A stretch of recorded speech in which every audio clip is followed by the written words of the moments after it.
नमस्कार दोस्तों, मैं हूं शिवकांत गौतम और मैं हूं नफीसा खान और स्वागत करते हैं आपका हमारे खास शो अतीत के पन्नों से। दोस्तों, जैसा कि आप सभी जानते हैं, माँ दुर्गा के 9 रूपों का क्या महत्व है। नवरात्रि में माता के 9 रूपों की पूजा होती है, जिनमें से एक है माता चंद्रघंटा। सबसे पहले हम आपको माँ चंद्रघंटा के स्वरूप के बारे में बताएंगे और ये भी बताएंगे कि माँ की पूजा करने से किस प्रकार सभी जीवों को पापों से मुक्ति मिल जाती है। माँ चंद्रघंटा भक्तों के कष्ट का निवारण शीघ्र ही कर देती हैं। इनका उपासक सिंह की तरह पराक्रमी और निर्भय हो जाता है। इनके घंटे की ध्वनि सदा अपने भक्तों की प्रेत बाधा से रक्षा करती है। इनका ध्यान करते ही शरणागत की रक्षा के लिए इस घंटे की ध्वनि निनादित हो उठती है।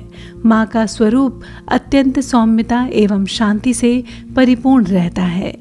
इनकी आराधना से वीरता, निर्भयता के साथ ही सौम्यता एवं विनम्रता का विकास होकर मुख, नेत्र तथा संपूर्ण काया में कांति गुण की वृद्धि हो जाती है।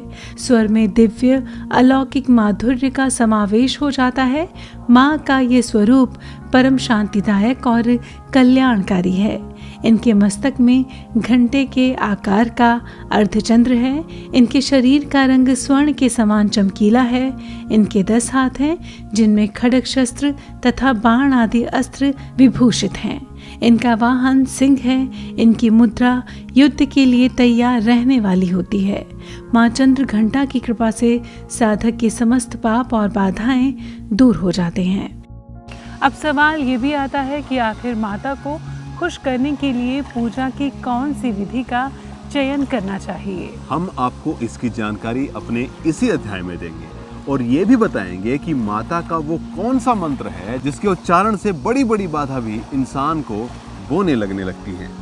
माँ चंद्रघंटा के भक्त और उपासक जहाँ भी जाते हैं, लोग उन्हें देखकर शांति और सुख का अनुभव करते हैं। माँ के आराधक के शरीर से दिव्य प्रकाश युक्त परमाणुओं का अदृश्य विकिरण होता रहता है। ये दिव्य क्रिया साधारण चक्षुओं से दिखाई नहीं देती, किंतु साधक और उसके संपर्क में आने वाले लोग इस बात का अनुभव भली भांति करते रहते हैं। हमें अपने मन, वचन, कर्म एवं काया को विहित विधि विधान के अनुसार पूर्णतः परिशुद्ध एवं पवित्र होकर माँ चंद्रघंटा के शरणागत होकर उनकी उपासना आराधना में तत्पर होना चाहिए। उनकी उपासना से हम समस्त सांसारिक कष्टों से विमुक्त होकर सहज ही परम पद के अधिकारी बन सकते हैं। हमें निरंतर उनके पवित्र विग्रह को ध्यान में रखते हुए साधना की ओर अग्रसर होने का प्रयत्न करना चाहिए। माता की चौकी यानी बाजौट पर माता चंद्रघंटा की प्रतिमा या तस्वीर स्थापित करें। इसके बाद गंगा जल या गौमूत्र से शुद्धिकरण करें। चौकी पर चांदी, तांबे या मिट्टी की घड़े में जल भरकर उस पर नारियल रखकर कलश स्थापना करें। इसके बाद पूजन का संकल्प लें और वैदिक एवं सप्तशती मंत्रों द्वारा माँ चंद्रघंटा सहित समस्त स्थापित देवताओं का षोडशोपचार पूजा करें। इसमें आवाहन, आसन, पाद्म, अर्घ्य, आचमन, स्नान, वस्त्र, सौभाग्य सूत्र, चंदन, रोली, हल्दी, सिंदूर, दुर्वा, बेलपत्र, आभूषण, पुष्पहार, सुगंधित द्रव्य, धूप दीप, नैवेद्य, फल, पान, दक्षिणा, आरती, प्रदक्षिणा, मंत्र पुष्पांजलि आदि करें। तत्पश्चात प्रसाद वितरण कर पूजन संपन्न करें। जैसा कि हमने कहा था कि माता के हर रूप के पीछे कोई न कोई कथा छुपी होती है। अब माता के इस चंद्रघंटा रूप की पूजा नवरात्रि के तीसरे दिन की जाती है। जिन लोगों को आध्यात्म का ज्ञान कम होता है, उन लोगों के मन में ये भी सवाल उठता है कि आखिर माता का नाम चंद्रघंटा कैसे पड़ा। तो आइए जानते हैं।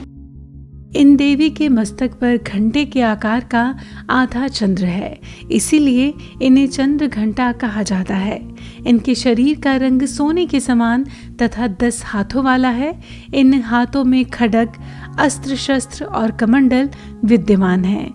ये सभी जानते हैं कि माता चंद्रघंटा का ध्यान हमारे इहलोक और परलोक दोनों के लिए परम कल्याणकारी और सद्गति देने वाला है। इस दिन सांवली रंग की ऐसी विवाहित महिला जिसके चेहरे पर तेज हो, उसको बुलाकर उनका पूजन करना चाहिए। भोजन में दही और हलवा खिलाएं, भेंट में कलश और मंदिर की घंटी भेंट करनी चाहिए। इस दिन ओम चंद्र घंटाएं नमः मंत्र का जप करने के उपरांत भोग लगाने के बाद कर्पूर आरती करनी चाहिए।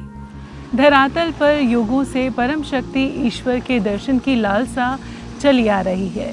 यहाँ समृद्ध परंपराएं इस बात की गवाह हैं कि यहाँ मानवता व धर्म की रक्षा हेतु ईश्वरीय शक्ति का किसी न किसी रूप में अवतार होता रहता है।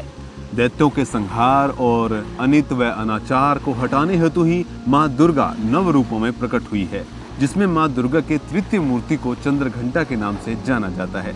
तो आज हमने आपको माता के तीसरे रूप यानी कि चंद्रघंटा के बारे में बताया, पूजा विधि के बारे में बताया और कैसे आप माँ को प्रसन्न कर सकते हैं, ये सारी विधियाँ बताई।